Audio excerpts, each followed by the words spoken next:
আজকে সানডে, গাড়ি একদম চলছে না, কেন কি সব বাজার টাজার বন্ধ থাকে, তো তাই ক্যাম্পশেড মাশরুম বানানোর জন্য প্রথমে প্যানে দিয়ে দিয়েছিলাম একটুখানি অনিয়ন কুচোনো, জিঞ্জার অ্যান্ড গার্লিক কুচোনো, and then I added mushroom, bell peppers, আর তার সাথে মিশিয়ে দিয়েছিলাম full spoon of carom seeds powder আর ইয়োগার্ট। দারুণ টেস্টি হয়।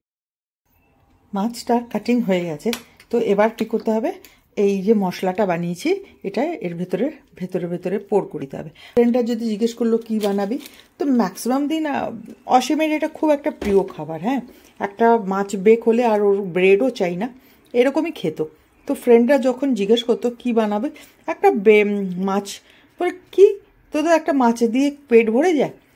তো one day I invited my friends, তো তখন দেখে বলছে এত বড় বড় একটা গোটা ফিশ কী করে খেয়ে নাও। Then they realize this is big fish. আর এটা খুব বিগ না, একজন দুজন তো খেয়েই নিতে পারে, আর যারা খাদ্যরসিক একজনও খেতে পারে। সানডে ব্রেকফাস্টে ছিল ব্ল্যাক অলিভ অমলেট আর তার সাথে টমেটো অ্যান্ড ব্রেড।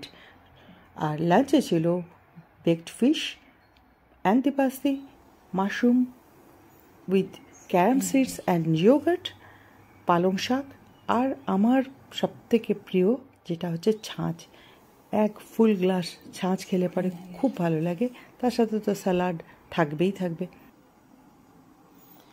বিনা ছাঁচ কা মেরা খানা আধুরা।